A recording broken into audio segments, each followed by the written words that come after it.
Welcome to the Age of Adventure. I'm Rick Van, your host for today's show.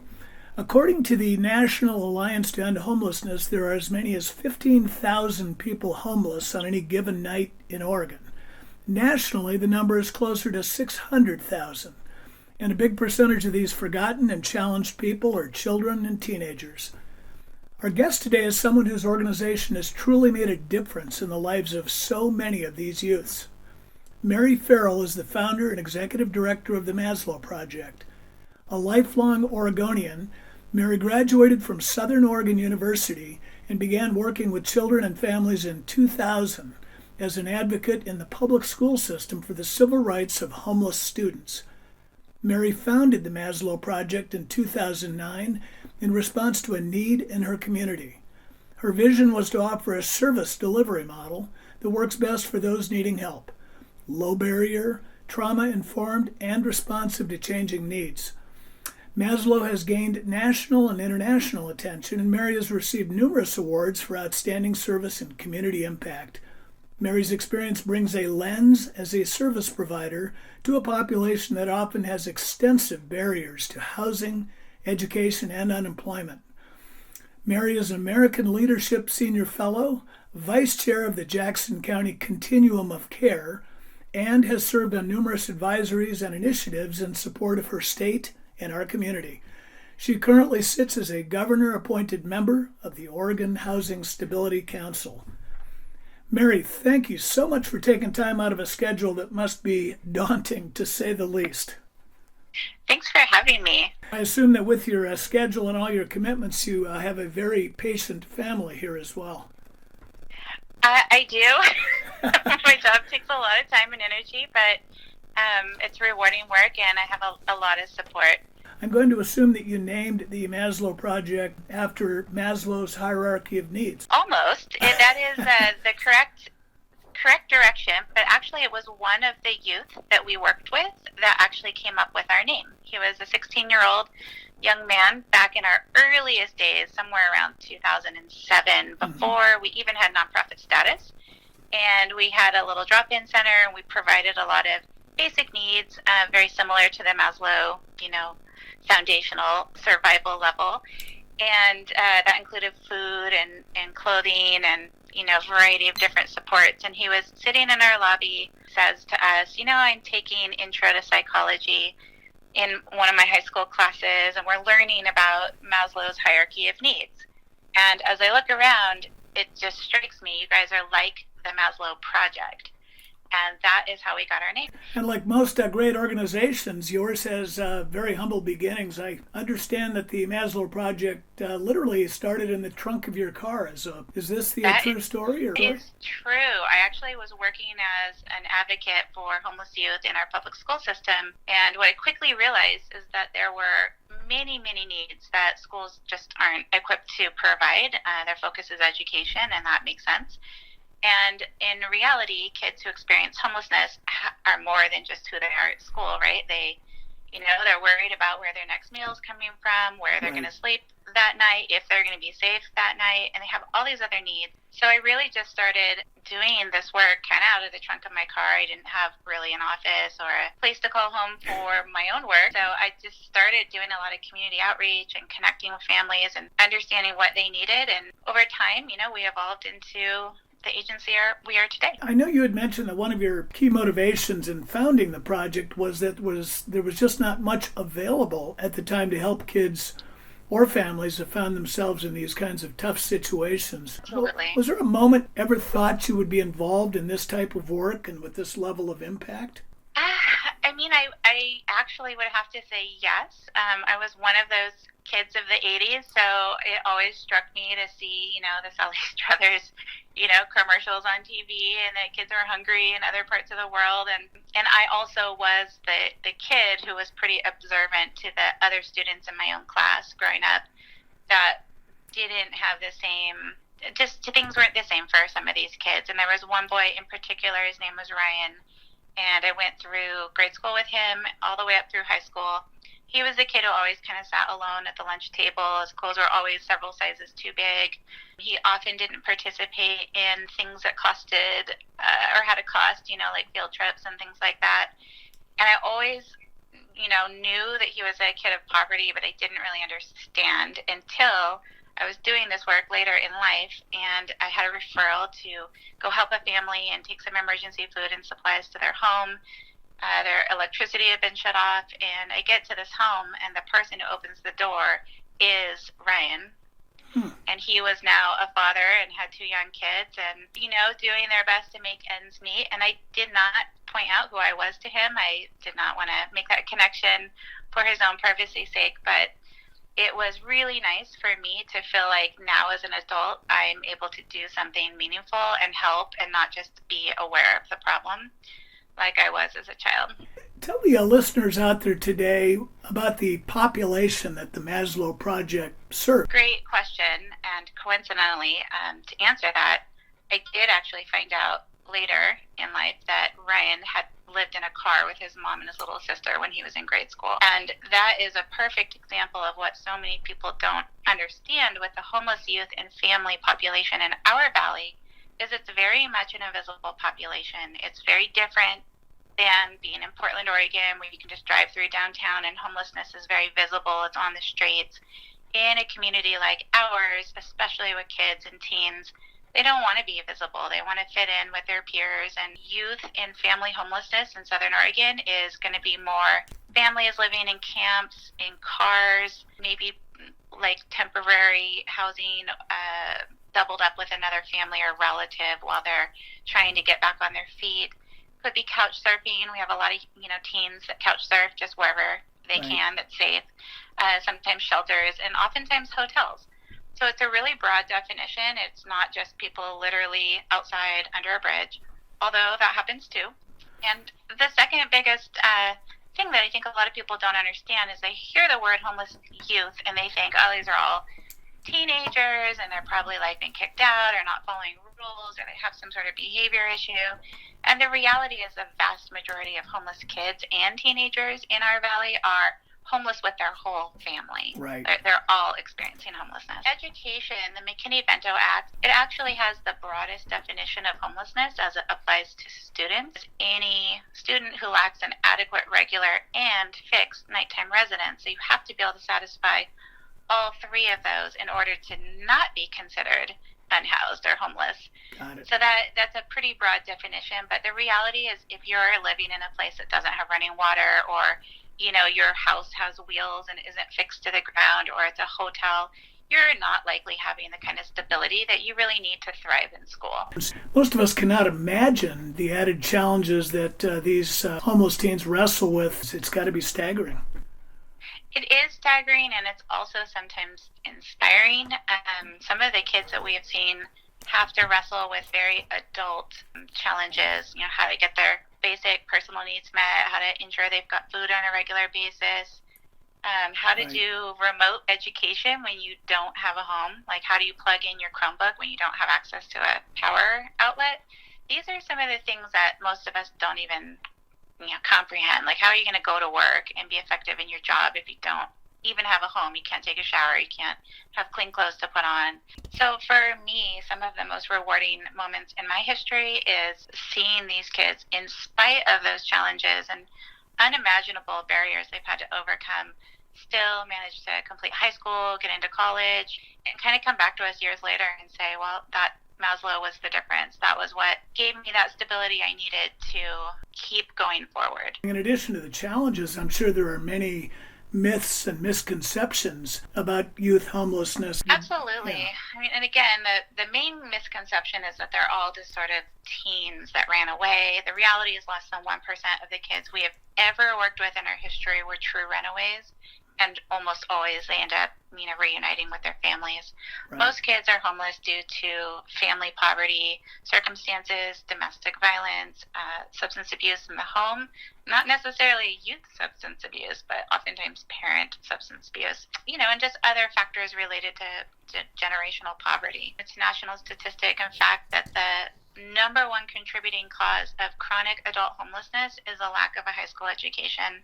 So we're really trying to get upstream and catch kids while they still have hope, while they're still resilient, while they can still, build a life for themselves that is different than what, they were experiencing as kids. And the challenge with the adult population, one of the more, I guess, identified challenges is that they're now entrenched in long periods of some of these cycles that it just make it harder to break out. And as time goes by, they may have, arrest history or, unmet mental health that's been going on for a really long time. And it's harder. It's not impossible. It's certainly everybody deserves a chance and the opportunity to make their life, sort of meet their own personal goals. But with young people, they just have this resilience and this hope that it's very inspiring, and we just see that that's the opportunity to break the cycle. Ever baffle you that in the year 2021 that we still have such a sizable population of homeless people in this country? Actually, it shocks me, and I'll tell you, this is probably controversial, but after the wildfires, right, and the sheer volume of people lost their homes is devastating. I mean, it impacted people in my personal life, my professional life, as well as clients that we had recently housed in that area, colleagues. I mean, no doubt about it, it was truly devastating and a scary time in our community for a lot of people. What was surprising to me was when there is a crisis event, the resources and the response that are technically out there to help start to address this are fast and available. And sometimes it is hard for me to see that there's this additional population who's experienced homelessness, also not through any fault of their own, but through life circumstances. There isn't that response. There isn't that immediate call to action by local and state, officials and funding. And what it's taught me is that when there is a will, there is a way. And I think it's just, not been a huge priority, or maybe the awareness has been slow to come, that there's such a huge unmet need amongst the homeless population, both children, families, and adults. Right. People feel compelled to respond, and that is appropriate and great, and I'm so thankful. It was tremendous community response and state response, but it would be amazing if there was that kind of support for the forgotten community as well. COVID-19, I can't imagine, but that must have impacted the youth population that you serve and their families. Oh, absolutely. I mean, every aspect of life got harder. For a period of time, school was regarded as the one safe place that kids could go and depend on a hot meal and safety, and to be warm during the day, and adults, that can help them. So for the entire almost year that school was not in session, I mean, that just made every aspect of life that much harder. We were doing a lot of our services sitting on park benches with kids, working on packets to get their homework in and make sure they still cross the finish line that first year, and delivering basic needs to hotel rooms, or meeting families in parking lots to get groceries to them, or diapers. Or across the nation, food pantries were closed because they're mostly staffed by senior citizens that were very at risk and vulnerable to COVID. Congregate shelters were, either closed or limited in their capacity. Things that were traditionally part of their safety net were suddenly not within reach. And so our task, which, of course, our own staff was challenged with COVID as well, and we lost a number of people who had to either return home and take care of family members in a different state, or fearful of working in an environment that put them, in proximity to other human beings. So we've been sort of working through twin crisis on a diminished staffing capacity with twice as much need than we've ever had before, and having to completely reinvent our service model to take our resources and services and staff out to where people were and figure out how to do it, on the spot and on the fly, and remotely and virtually and in person when possible. But I mean, it really required a lot of creative and agile responsiveness on our part. And social workers tend to be very people-oriented, and that was really hard on our staff to be, not able to be physically in person for some period of time and have to adjust to technology. And, much of the world had to deal with that. I think for our agency in particular, the fear has just also been for our clients. The COVID exposure was much greater. When you are sick and you're not feeling well, you have the luxury of tucking yourself in bed with a cup of tea and, a warm blanket. And our kids, you're sleeping outside or in a car, and what a horrible and miserable place to be sick and not well. And so that just added an extra layer of concern just for their safety and their wellness, and honestly their mental health, the anxiety, the depression, the isolation. That's not only been seen and reported locally and with our clients, but as a trend with all young people across the country. And for homeless youth, I think it's been especially challenging. And that's probably going to stay with us for the next, decade or so. That's not something that kids are going to just bounce back from. I believe something like 30 million kids nationally depend on school food service programs daily for meals. So, of course, as we talked about as a youth, going to school hungry is something most of us cannot imagine. But yeah, I mean, that definitely was reality for some kids, and I also applaud the efforts of, some of our local schools and food service companies and bus companies really teamed up right at the beginning of the pandemic to say, okay, well, we can pick up the meals from the school food sites and deliver them to campgrounds or hotels or places where we know this was during the stay-at-home order when people were having to sort of shelter in place. There were some pretty creative efforts to really collaborate with some of those agencies that are normally safety nets, and so we worked with our schools and our bus company and our food service people to try to get meals to the people that we knew didn't have as much access, but that certainly didn't reach the entire population that had that need. And in those times, we sort of, you've heard of Uber Eats, where you can get food delivered to you. Yeah. Maslow Project sort of turned into Maslow Eats, where we would literally drive food to people and drop it off, or we send Instacart groceries to them, or, we just got really creative with how we got those needs met. I mean, the Maslow Project was providing from backpacks and Chromebooks to funding hotel rooms sometimes, buying groceries. Yeah, I mean, we actually saw our spending on just stuff for kids and families, whether it was hotel rooms or food or groceries or diapers or those kinds of things, double in 1 year, which we had to administer with a diminished staff and no extra capacity. And it's interesting because that's a crisis response, and that is what's needed right now, and we'll continue to do that as long as we have the good fortune to do so through, obviously the charity and goodwill of donors and our different funders. But the reality is we also are kind of that program that really wants to be a hand up and not a handout all the time, and teach people and empower them to be resourceful and work towards self-sufficiency. And so that strain, or that sort of balance between responding to the crisis in front of us versus still trying to help people reach those higher level goals, it's harder to spend the time needed to do that deeper level work when there's so much crisis. And, shockingly, it does sometimes feel like as much as we do, there are still people out there, even partners or perception that we should be doing more. And, we all probably feel like we should be doing more, but it's a capacity issue. I mean, there's just so many challenges right now. Fully staffed life would be a little different right now. Yeah.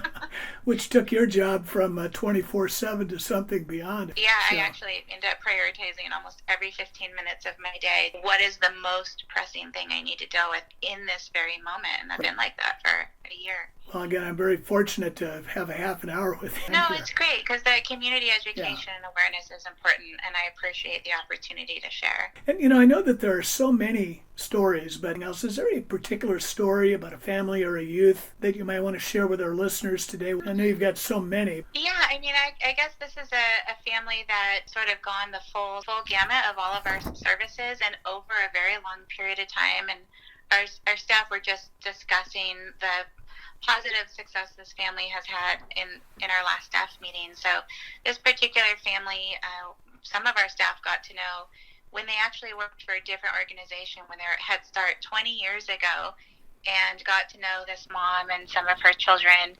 Then over, constant chronic homelessness, unmet mental health needs, a lot of cognitive factors that made employment more challenging. And through then working for our organization, now these employees became case managers of this family, worked through a number of hurdles to keep their kids in school, connect them to relevant mental health services, start to address some of the barriers that were keeping them from getting housed. And over a period of years that it took to stabilize income and address credit barriers and all of these things, we finally were able to get them housed in our own newly developed permanent supportive housing program, which is an amazing collaboration between the Jackson County Housing Authority and Oregon DHS and Maslow project to provide low-income housing for folks that then we continue to support once they're housed and help build life skills so that they can grow their income and eventually move out, creating an opportunity for another family to move in. And so this family is now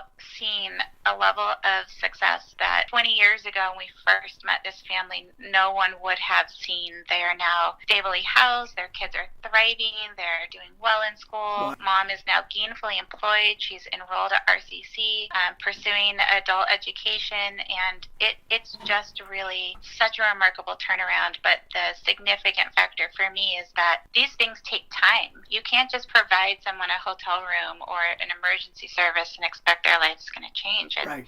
Like I said, it took almost 20 years to really break that cycle. But now that she's had stability long enough and a roof over her head and didn't lose support just because she finally got housed, she's now truly thriving and kind of going up the Maslow's hierarchy of needs. And it is important to have hope because you never know what life's going to bring. You have case managers that work with youths from, 14 to 22? We do. Our case managers both work with families. We have family case managers, and then we have case managers who work with youth, and typically not younger than 14, both in school and out of school. Okay. And then we also have family advocates and mental health counselors, street outreach workers. So we kind of provide like a wraparound model. So regardless of where the family or the youth is in their personal journey, we have services and staff that are sort of specialized in that point in time. If they're in crisis, they're literally sleeping on the streets, they have a lot of barriers, we have that program. If they're in school and just trying to stay in school and get through it, then we have that program. If they're kind of out of school and trying to transition into college or workforce or housing, we have that program. And so we've really tried to develop a program that is not just point in time, but really, holistic and grows with our clients to continue to adapt and meet their needs. It is actually kind of a dream for most mental health counselors to just be able to show up and serve in a way that's most meaningful and not have to sort of conform to this billable service model that's very clinical and it's very, process oriented, and it doesn't necessarily meet the needs of the kids. And so with our counselor, they can do crisis management through text or virtual phone calls. They can meet with kids out in the community, but it's really designed to sort of work for kids in the way that kids need it to work. Super confidential. And I'm sure locally and in Oregon, you played a role in locating many of these, again, missing students that had just dropped off the radar screen when the schools closed. Yeah, I feel like we did a really good job of, we have less missing students than I hear some of our, peer communities report, because we followed them when school, went remote. We made sure we knew where these kids were and how to stay in touch with them. We provided a lot of cell phones and devices so that they could stay connected to us. But the reality is, even in spite of our efforts, we are still missing kids. Our schools are reporting less students who are experiencing homelessness than the year before. And we know that there isn't magically just more housing. It's kids falling off the radar. And so that's kind of our number one priority this year, is to really find these kids and where are they and how do we re-engage them. I understand you have what are called Maslow Project ambassadors as well, and I'm fortunate enough to know one, Roseanne Wyatt. I'm assuming the project managers play a pretty important role for you. Absolutely. Roseanne is a very dynamic, high-energy individual, as you know. And all of our ambassadors, whether they're active or whether they're just out in the community, they play that vital role of being the link. Like you and I have discussed, we're sometimes so busy just meeting the needs of the people who need our help that it is hard to have that time to really interface with the community and sort of correct some of those misconceptions or educate. And our ambassadors really play that important role of, being that connection to service organizations and civic clubs and, their faith-based communities or other volunteer groups to say, hey, there's this great work.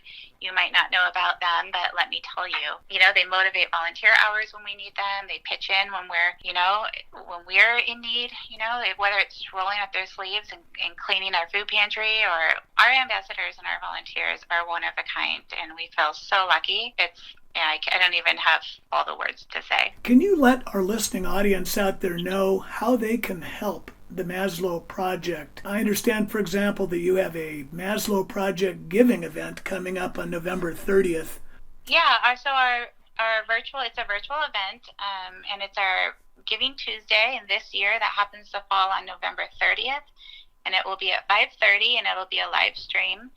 It's free, and people can show up in their PJs and eat their dinner and just listen in. Or there will be a recorded link that we'll share out on our website and social media, and people can watch it, when they have time.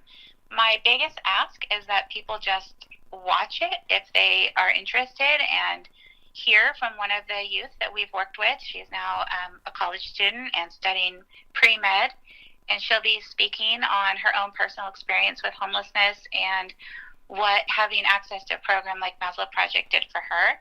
We'll also be hearing from national advocates, the leading experts on youth homelessness, and I'll be speaking as well. So it's a great opportunity for people to learn more, and I really encourage that. And other simple things people can do is just find one person that they can say, hey, this is what I heard today, did you know?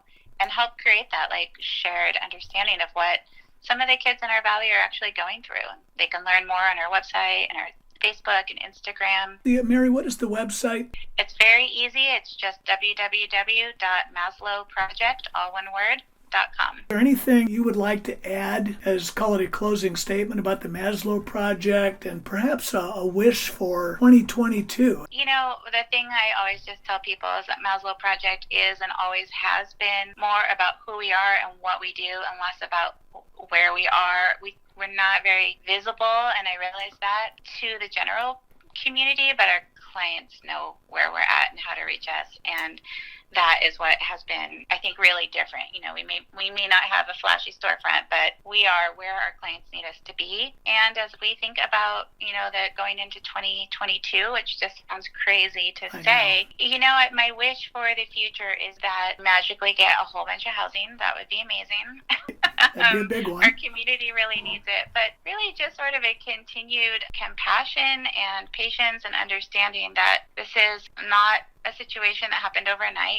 Homeless youth and families we've always had this. It just maybe was less visible in prior eras than it is today, but it takes time, and it takes, compassion to really be able to help these people along their journey and, withhold judgment maybe. That's, I think, so many people don't realize how close they are or somebody in their life could be to experiencing homelessness in some way, even if it was just having to crash at a relative's house for some period of time. Yeah. And so it's just that human compassion and hope that the more people sort of breathes it into the universe and makes positive things happen. My wish for next year would be virtually the same. I wish everyone would check out the Maslow Project. Well, thank you for having me. I really appreciate all your great questions. Well, I feel honored to have had the opportunity to talk with you today. And more importantly, thanks for being a shining light and building an organization that truly makes a huge difference in the lives of so many out there.